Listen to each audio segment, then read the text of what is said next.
welcome to this episode of The Good, the Bad and the Odd with your host, Michael Sam. Hi, Sam. Hello there.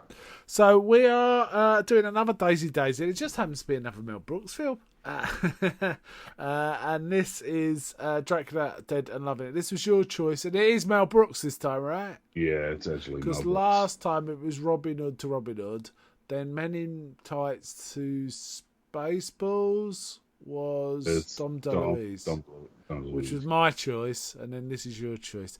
And we are covering his last film, the last film we directed, which is Dracula, Dead and Loving It. So we've gone through quite a few of his films in our time. We haven't done them all, but we've done a lot of them. We've done The Producers, right? We haven't done The 12 Chairs, and I've never seen that. I think it's more I don't think drama. anyone's ever seen 12 Chairs. No. Blazing Saddles is awesome. We've done that. Young Frankenstein. Silent Movie we've never done, and I've never seen. Yeah. High Anxiety we've never done. History of Part 1 we have done. Spaceballs we've done. Life Stinks we haven't done, but apparently that is a pretty bad one. Robin Hood, Men in Tights we did recently, obviously. And Dracula, Dead and Loving It. So this is the last one he made. Because it did do so well, this was the last time I think he could get any money to make anything. Yeah. In general, we enjoy them. Some of them are great, absolutely fantastic. Some are okay, right? Would you say that's fair? Yeah. I know you're not a fan of The Producers, are you? Whereas I really like it. Yeah, but I think we agree mostly otherwise, right? We like. Yeah. What's your favourite? My favourite is Spaceballs. My favourite is Young Frankenstein. I have to say, I just think it's such a great film. But I am really heavily into the old Universal Frankenstein, so there's certainly an element of that. Nice, Yeah, but Blazing Saddles is probably the next pick for me after that. Anyway, so Dracula, Dead and Loving It. It's kind of Leslie Nielsen's Dracula, right? Yeah. It's really kind of drawing an awful lot from the 1931 Bela Lugosi Dracula, isn't it? In terms of its plotting. For example, it's Renfield that goes to his castle, not Harker, which is from the 1931 film, right? Yeah. Things like that. What did you generally feel about this? I quite like this movie. There's a lot of like goofy stuff. Yeah. And some of the jokes did fall flat, but there was a lot of like, it was clear a lot of effort went into making it, which I think I'm starting to appreciate more and more as I watch more films. So yeah, I mean the set design and the costume design was great, right? Yeah. My feeling is it's an okay comedy, but as a watching experience, it's quite relaxing. Yeah. And you kind of settle into it. And there are long stretches without comedy, which we commented on, right? Which was deliberate. It wasn't like the jokes weren't landing. It was deliberately serious drama. Like they just made a horror movie for a bit. And we both felt it was drawing quite a bit on Hammer, right? Yeah. And also Universal. Hammer and Universal. So. Yeah. Star, apart from Leslie Nielsen, we have... Mel Brooks playing Van Helsing. Himself, Good turn from Mel Brooks. Good little performance. We got Steven Weber, Amy Asbeck, Peter McNichol, Harvey Korman. Virtually doing no comedy, weirdly. All of his stuff was dead straight. And we're used to him from, as Hedley Lamar, for example. And also Anne Bancroft turns up briefly. Anne Bancroft being married to Mel Brooks. Oscar-winning actress, married to Mel Brooks. Famous from The Graduate, but I can't remember where did she win the Oscar for The Graduate? I can't remember, but she has won an Oscar. Also fantastic in a Mel Brooks produced film, which was The Elephant Man. She's really good in that. So we have a lot of nods to, as we said, to Old Hammer, but also some stylistic choices which were clearly Francis Ford Coppola's Dracula, right? Yeah. Well, first time he appears, he's got the big haircut. Big hair. He just kind of pops it off, and it's then from then on, it's just kind of regular Leslie Nielsen. Yeah, and it's kind of a hat, isn't it? There's also a nod right at the end to a film called The Fearless Vampire Killers, which also called Dance of the Vampires, which is a Roman Polanski film made in the 60s, which was his kind of homage to Hammer. We'll watch it sometime. It's quite a good film. It's a comedy, again. Okay. But notoriously, now it's got Sharon Tate in one of her last roles before she was murdered by the Manson family. So, yeah. Okay, so this was released on December the 22nd, just before Christmas, 1995. Flopped critically, commercially, every which way. And it was the last thing that Mel Brooks directed. However, he has stayed very creative, hasn't he, with his stage play stuff. Yeah. I don't know. I've got to be honest. Oh, okay. Well, the stage play the producers say, right? And I think there's a stage musical of Young Frankenstein too. Any standout performances for you? Leslie Nielsen is kind of just always good. Yeah. I quite like Peter McNichol as Renfield. I thought it was a great Renfield. Actually, I really like this turn as a Renfield. And really, the only other one I think of that was particularly notable was probably Mel Brooks. Yeah. I was going to say the guy that played Harker. He was nothing there. Yeah. I mean, Amy Asbett was okay. He was playing like a regular sort of theatrical actor while all this weird shit was going on. Yeah. He was a straight man. Trying to play composure, Yeah. I quite like Lisa Anthony as Lucy and Amy Asbeck as Mina. Amy Asbeck, again, not doing anything funny, really. Her maid was the funny one, which was the same in Robin Hood Men in Tights, right? So there was a bit of that. But there's a bit of an ongoing bit of... like where Dracula's trying to command her, but the maid's also in the room, so she reacts at the same instructions. It's like, no, sit down. No, you stand up, come over to me. No, not you. Yeah.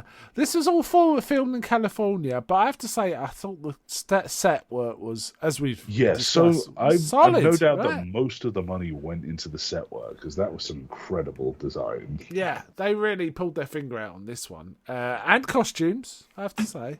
Yeah. And the script was, I mean, the jokes were a little far apart, but we kind of liked it anyway, because the drama was okay. I mean, it wasn't a great film, but it was very watchable kind of film.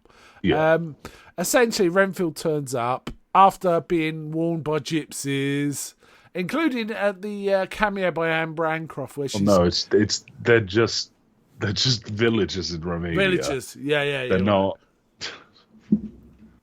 Well, Anne Bancroft is a gypsy in it, isn't she? She's anyway, she tells his fortune, and she keeps wobbling her throat while she's talking. And even when she's walking off, you can hear her going in the distance. It's kind of funny. Yeah. And he's warned off, but he goes anyway. And he goes, quick. He goes, slow. Basically, at one point, he goes, slow down, driver, because he's feeling poorly. The driver slows down. And then he sees the sun setting. Driver immediately speeds right up. And goes even faster. Anyway, Renfield gets to the old castle. And first, we see Leslie Nielsen in the full big hair. Yeah. I am Dracula. And all that. And then a bat flies around and poops on the floor. And he goes, children of the night, what a mess they make. This kind of stuff. We also get a bit of a joke about the famous scene in 19film where he walks through the web. Yeah. Renfield gets caught up in the web, doesn't he? And all that kind of business. And there's a few jokes, like, for example, he cuts his finger and there's blood properly spurting out of what's supposed to be a little cat. And Leslie Nielsen's like licking his lips. And, he's properly eyeing him. So and we also get a Brides of Dracula moment, right? These are quite stunning women, actually. This was a very chesty film. Yes, like there was lots of cleavage, of very low cut, like necklines. And they were good. I like the scene with them, particularly the end, where they're kind of slowly gliding out. I've got to say that's one of my favourite jokes in the movie. That did make me laugh. They're gliding out, and Dracula goes, "Stop that!" And you see him kind of stop gliding and just hobble out. Like he just sort of walks, stomps out. And he said to her, basically, he hypnotises Renfield, I am your mate. He goes, yes, master. And he promises he's going to send him flies and all that. So from that point on, Renfield's got a fly and insect craving. It's very unpleasant. Yeah, so. And then we see they're on the voyage on the Demeter, right? And Dracula's coffin smashing about in this storm. Renfield's trying to stop it and getting battered himself. That looked quite dangerous to me. That stuntman earned his money there, man. Because he was basically taking the full force of this coffin sliding on his body this way and that against the walls, wooden walls. So there was all that. Anyway, basically everyone on the crew dies, and they find Renfield, who gets committed because he's a raving lunatic. We have the proper all stuffed. He gives it all that. Yeah, gives it all that. And then we find out basically it's Dr. Seward. Instead of they change around the cast of Dracula, right? Like the 1931 film, an elderly Dr. Seward played by Harvey Korman, almost unrecognisable, right? Yeah. And then we have Nina and her fiance Jonathan Harker and a family friend Lucy. So Lucy is the target of the first sort of stuff in it, really. Yeah. Did a really good horror scene out of Lucy. Yeah, man. It equals the. Well, it's very similar to the Polar one, right? Yes. And essentially, Dracula. There's the family are at a play or something, a play, and Dracula hypnotizes this I don't know, usherette to pass a message, and then says, "You will forget everything I told you." So she goes to give the message, and she's like, yeah. And again, rocking the cleavage for no obvious reason. Great costume, though. Great costume in. Looks like a full theatre, doesn't it? Great set. And basically, Dracula kind of introduces himself, doesn't he? And says, "I am Dracula," and all this. And he mentions he's got Carfax Abbey across from the asylum and all this business. And Lucy kind of is really interested, isn't she? And Dracula's reasonably interested in her, I guess. And indeed, she doesn't she at one point open the windows, look out, and Dracula's on a balcony across the way, and she starts like pretending she hasn't seen him but taking her clothes off, all that business. There's a bit of that, and we also get quite a decent transformation into a bat at one point, or a couple of points, right? Apart from when it's got Leslie Nielsen's head, that is goofy. But it does tend to have a giant Leslie Nielsen head on it. But the first time we see it doesn't. It's just a bat. Kind of like that. So he starts supping on Lucy, and then Dr. Seward doesn't know what to do, so he telegrams his friend, who is a world expert on weird tropical diseases, Van Helsing. And we get the obligatory. And the occult. We get the obligatory Van Helsing with medical students at their very first great scene. Autopsy, right? Yeah. He says, first we said that. He goes, "Are you sure you're up to this, gentleman?" And he says, "Yes." And there's 10 of them, right? Yeah. And he goes, "First we insert the knife into the groin and do it to the upper chest." And 5 of them faint. And basically, he keeps going through gross things. He goes, "We examine the entrails to see if they are colour pink or grey," and all this. Yeah. And they all faint. And then the nurse comes in and says, 10 out of 10. And man else is like, "I still got it." It's goofy. Anyway, he goes off. He kind of pretty much straight away realises it's a vampire, right? But I don't realise it's Dracula. So he suggests hanging the guy. It gets kind of serious at this point, doesn't it? He's doing all the serious business stuff. But there are some shenanigans around Dracula sort of visiting, and Renfield. Well, there's some fun with Renfield trying to convince the doctor he's sane. But as soon as he keeps stuffing insects in his mouth during their meal together. And did you just put? Yeah, I don't know what you're talking about. And there's like a leg wiggling out his mouth. Well done, special effect. So there's all that. And in the end, and basically, I have to mention Dr. Seward, for any condition, he prescribes an enema. Prescribes an enema, Enema for everything. And he goes, "Give him an enema twice," and all this kind of stuff. It's not an enema. We get a few other little shenanigans, like there's the grave digger.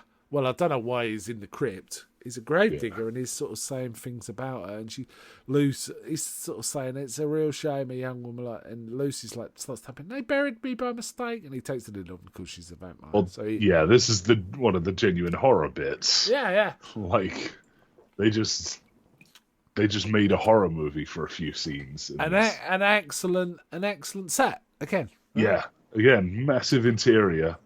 They never go back there. They use it once. I presume this is probably why the budget they did not make their budget back. Yeah. So Van Helsing wants to go stake Lucy, but old Seward won't have any of it. He says, no, this is ridiculous.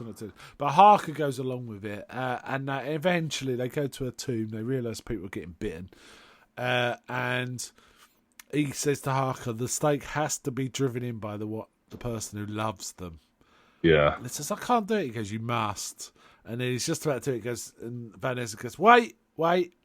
And he goes and stands behind a pillar. He goes, I've been to many stakes. Now! And this bit is the bit that made me laugh. This bit did make me laugh the most in the whole film. Yeah. The sheer amount of blood coming out of that. She says, right. And Van Helsing looks around the corner with the blood. There's blood over the walls and everything. Right? The room is now painted with blood. Just like, you need to drive it in further.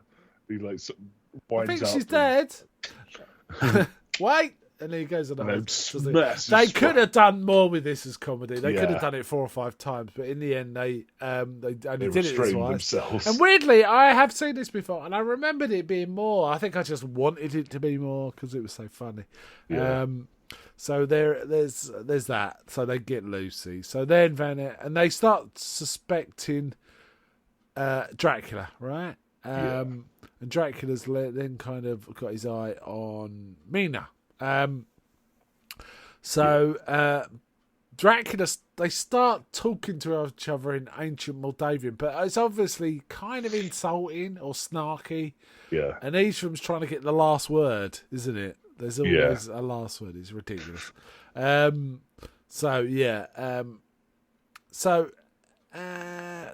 trying to think what happens next. So it's kind of standard Dracula from here. Yeah, he basically drags Mina back to the abbey, right? Yeah. And they start dancing, and they've got proper dancers in this. Who can dance really well. And again, it's not comedy, but it goes on for a few minutes. They just do like a dance sequence. It seems serious. So then Mina is he puts a bit of a bite on her, but then she starts turning a bit weird. She's wearing a scarf, and she tells Jonathan. It's after the first bite that they do the dance sequence. Okay. Remember the order of things here. Yeah. But then she gets hold of Jonathan and says she always liked him, and insists he puts his hands on her, and he's going, no, I'm not doing that. And they start going on. There's one bit where they start going about that we have the deep passion. And he goes, but I'm British, you know. That made me laugh. I have to say the accents in this are a little strangulated. They're really trying, but they over-enunciate. Harvey Korman does okay, but Amy Asbeck really is overdoing it. The girl playing Lucy, who is Lisa Anthony, is British, so that was fine. But the rest of some of the cast are really overdoing it. And I was thinking, is that supposed to be comedy? But they weren't planning it that way, were they? But they could have, because there's clearly a comedy of Keanu Reeves' accent from the what's it, Dracula. And then, so Seward thinks Jonathan's been a bit too frisky and orders him to leave, but he's like protesting his innocence. Then there's a big ball, isn't there? That's when there's the dance sequence. No, there's a dance sequence also in Carfax, isn't there? Do you remember? And then there's another dance sequence at the ball. Do you remember that? There is one, anyway. Oh, wait, I do remember. Yes. And both times are pretty elite, but old Van Helsing's got a bit. He says there's one way to spot a vampire, and he's got a massive mirror, isn't he? They get a big old mirror into the. So when Dracula and what's it's dancing, get exposed. Suddenly all the people are looking, and you can't see Dracula. You can only see her being twirled in the air. It's a good effect. That scene really is from a film called Dance of the Vampires at one point, but it's the other way round. Yeah. These humans dress up as vampires to take part in a ball to try and get in with the vampires, but then suddenly a mirror is exposed and you can only see the humans, right? So it's the other way around. It's kind of fun. Yeah, so Dracula's now exposed. So he runs off with old Renfield in tow, right? Renfield. Yeah. And he's going, don't give. Oh, basically, they let Renfield out to expose where Dracula is. But it's obviously at the Abbey, So anyway. Yeah. And Renfield starts doing these weird movements in one place, saying, fooled him, and then just goes straight to the Abbey. Thinks by just walking in different directions, that's enough. So then they...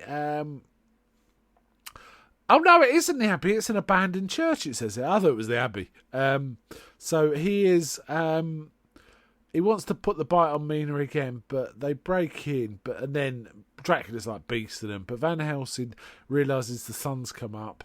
Oh, I forgot to mention there's a dream at one point where, well, we don't know it's a dream. Dracula wakes up at daylight and starts walking around in daylight thinking, I'm all right now, and then starts smoking. But it turns out it's a nightmare. And he says, I've had a daymare, doesn't he? Yeah. That's what that's. Anyway, Van Helsing opens blinds again, a bit like horror Dracula, right? Yeah. The hammer.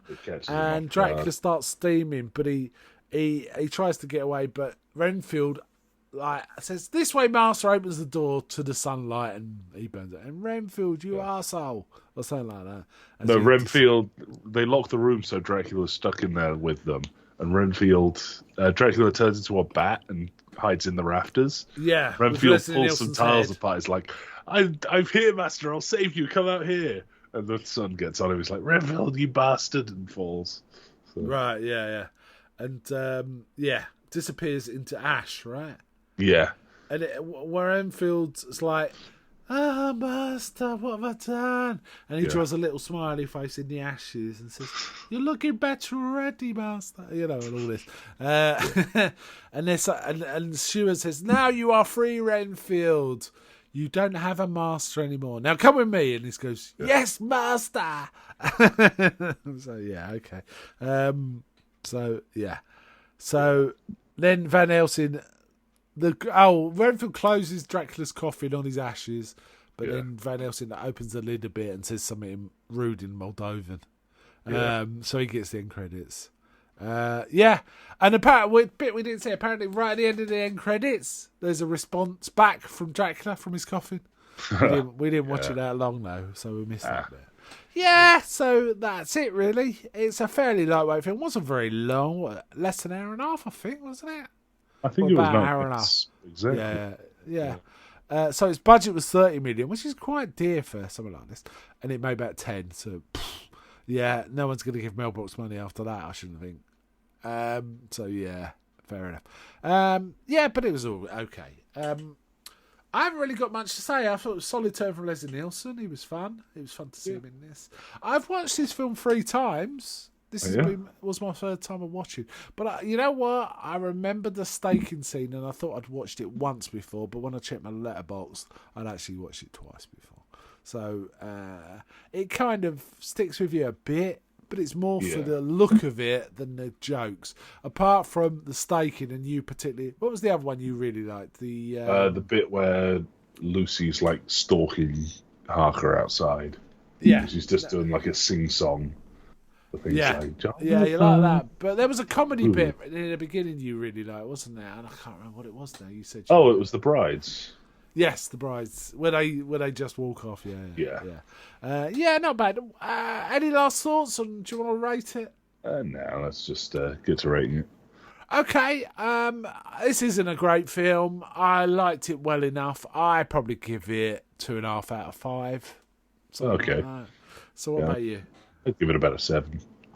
Oh, you rate it more than me then, for sure. Okay, that's fair enough. So that was our Daisy. And next time will be my pick, so I've got to find something to pick off of this. I've got a few choices here. I think I'm going to swerve the Mel Brooks again. No, actually it's based on him, so I can't do it. But I've got a few choices here. So I'm...